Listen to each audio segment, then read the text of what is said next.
الله الرحمن الرحیم د ولسواک یوټیوب چینل ټولو کارکوونکو او اوریدونکو ته سلامونه وړاندې کوم. صوفي عبدالله شریف دی د کامې ولسوالۍ اوسېدونکی یم. دې کې وروره دا کومه مسالې چې کومې دي مسالې به کې دې غوړو کې اچول کېږي. دې غوړو کې خاص دا ځایوالی چې دی دا د زعفرانو دی، زعفران به کې اچو او اما کومې مسالې چې مثلا په اشپزخانه کې کچن کې تیارېږي نو هغه بیا دې ته ور اچو. مسالې خو شته دی، ولې نه شي لیدلی. زه به تاسو ته مسالو پوره تشریح درکړم انشاءالله. اشپزخانې ته به لاړ شو او ټول معلومات به تاسو سره شریک کړم. د سهار نه تقریبا 6 بجې په اوبو کې دا چولې اچو. د دې سره لږ سوډا د نرمېدو لپاره اچو. نو بیا چې دا کله نرم شي د 2 بجو نه وروسته چې دی نو په دې چولو باندې بیا موږ شروع کوو او د دیګ ته اچو. دا بیا جوشو چې کله وجوشېږي د خپل اندازې ته چې کوم ورسېږي نو بیا د هغې نه وروسته موږ تړکه لګوو. تړکه مطلب دا د مسالو تیارول، د غوړو تیارول. نو دا بیا موږ د دې لپاره تیارو چې بیا د چڼو کې وروسته د پخېدو نه ور اچو. نو هغه مسالې چې کومې دي په تړکه کې چې استعمالېږي هغه ټولې دغه مسالې دي چې مثال تاسو ته موږ وښودلې. دا چې دا دې ته وایي بادیه خطایي، بادیه خطایي دې ته وایي زیره. دا زیره پکې استعمالېږي، دالچیني پکې استعمالېږي او د دې نه علاوه چې کوم دی دا غټه لاچي یا موټه لاچي پکې استعمالېږي، شنه لاچي، سبز لاچي پکې استعمالېږي، هغه مرچ پکې تور استعمالېږي، لونګ پکې استعمالېږي، ښه لونګ پکې استعمالېږي. د دې ته پته وایي. پته دا پاڼې چې کومې دي دا پکې استعمالېږي، په دې ذایقې لپاره پکې استعمالېږي. د دې ترکیب د اول چې موږ چې دی دا اوږه چې دا او ادرک دا موږ ګرنډر کوو، یعنې په ماشین یې وهو او دا موږ سره کوو. نو بیا چې کله هغه سره شي نو بیا دا باقي مسالې ورچوو. یو څه شوده ملایي په دې تړکه کې استعمالېږي په تیارولو په وخت کې. او نور چې کوم دی تاسو ته مالته وښودل نو سهار کې چې بیا کله موږ په خیر کار شروع کوو نو بیا د هغې نه مخکې ملایي ورچو او شوده ورچو، تازه شوده ورچو. نو بیا په خیر دا پخې کړي چڼې چې دي دیګ ته ورچو. بیا 10 منټه 20 منټه بعد چې دی په دې به شروع کوو، سټارټ بیا اخلو.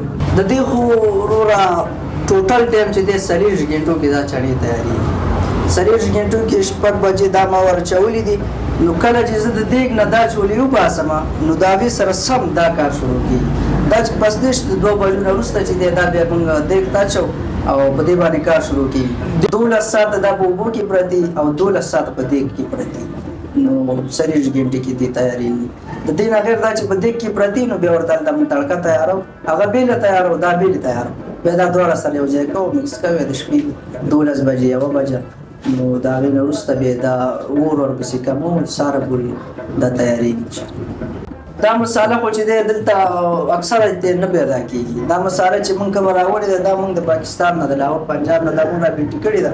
نو د هغې نه دا ټول دا دیګونه چې کوم تاسو ته موږ هلته وښود دا ټول هلته هغې نه موږ رابلټي کړي.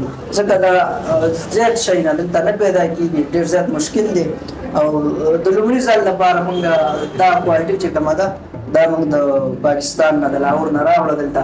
او محنت زیات غواړي انشاءالله، ذایقه هم ښه ده او نوی به انشاءالله. نو زموږ تقریبا 20 کاله 25 کاله نه زموږ کاروبار په هلته پاکستان کې و، په لاهور سیالکوټ کې زموږ دا کاروبار و.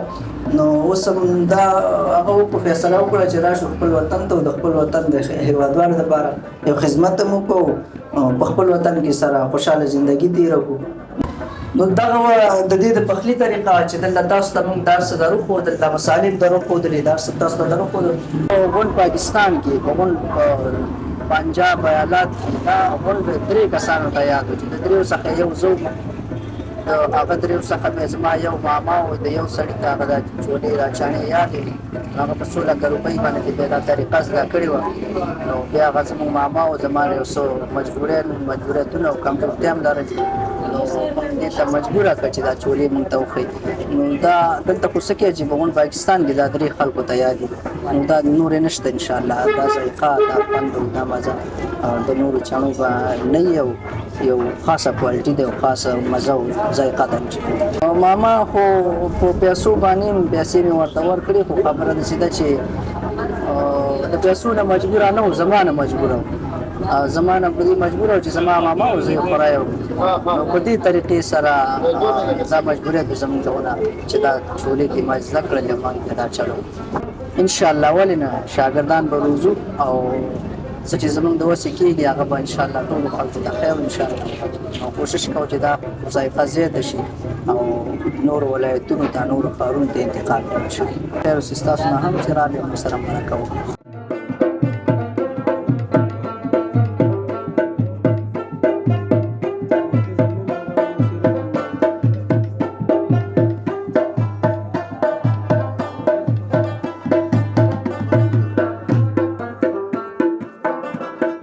د دې چانو خو چې د دې چولو مصرف ډیر زیات دی خو داسې دی چې دا یو خو نوي راغلی دي او بل زموږ دا هېوادوال چې دي دومره اقتصاد نه ډېر برابر نه دي نو اوس انشاءالله زموږ دا اراده ده چې 10 روپۍ خوراک حساب دلته د ښاریانو هېوادوالو ته د 10 روپۍ انشاءالله زموږ سټارټ شروع ده زه مزمن یم او د کامې څخه راغلی یم کامال خو راغلی خو نن فری فنډ او ځکه نن ټول لاړم دا فری مال لږ و فری مال کې لږ خوند هم ډېر او مزه هم ډېرې ما چې انجوای ته وایو خلطې خو ما ته برابرې کړې ما چې لږ یو څو دې ډکې کړو دا پتیله ولې خالي کړو دا نن ورځ باندې انشاءالله چې پیسو معامله شو بیا به راکاږو نو کامې نه بیا راځو وله کله کله روزانه نه څه مو د خپله وخوړه څه به ځان سره یو سپور له والد صاحب باندې به لږ یې وخورو همدا هغه پلاستیک کې مې در اخیستې مې دا والد صاحب ته بسم الله الرحمن الرحیم نوم مې سردار دی کامې اوسېدونکی یم دا چڼې به موږ پنجاب کې خوړلې او اوس راغلي دلته مرګړی پیدا کړی دی ماشاءالله ډېر ښه چڼې بخ کړي دي او بل ما هغه پنجاب ذایقه هر څه همدلته میلاویږي او دا خبر به نه چې دا چڼې خرابې دا د خلکو خبرې کوي او بس ماشاءالله ښه کار کوي ښه هلک دی ښه اخلاقي هم دی ماشاءالله چڼې تاسو په خپله وګورئ نن بس اوله ورځ د افتتاح ده زه راغلی یم بس چڼې خورم او نن یې غونډ نندارې ته پرې ورکړي چې مهربانه غونډې بس همدغلته چڼې خوري